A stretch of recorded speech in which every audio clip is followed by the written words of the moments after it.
The delusion of cosmic unity consciousness. As already emphasized, a major goal of yoga is to reach unity consciousness, also called God consciousness. Obviously, if God is all, then to reach the point of feeling a oneness with the universe and all that is in it is to have achieved the sense of oneness with God.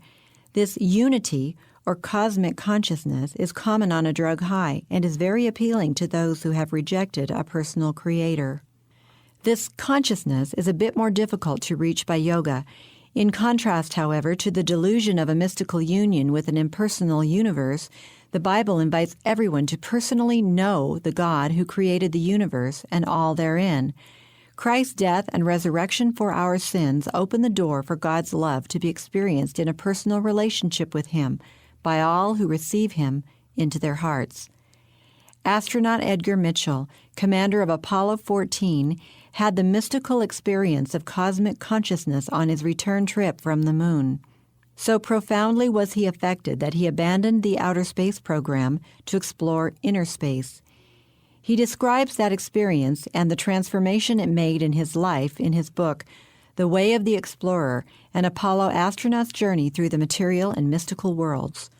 Quote, "It wasn't until after we had made rendezvous and were hurtling earthward that I had time to relax in weightlessness and contemplate that blue, jewel-like home planet suspended in the velvety blackness. I felt an overwhelming sense of universal connectedness, an ecstasy of unity. We needed something new in our lives, revised notions concerning reality and truth. Our beliefs were and still are in crisis.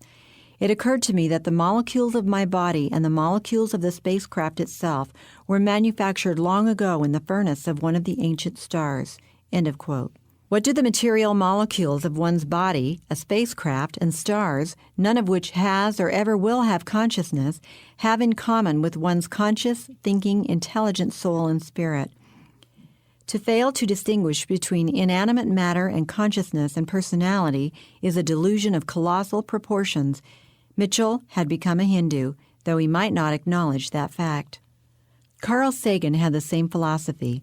Like Mitchell, the best destiny he could hold out to mankind was that someday the molecules of their bodies might become part of a distant star system.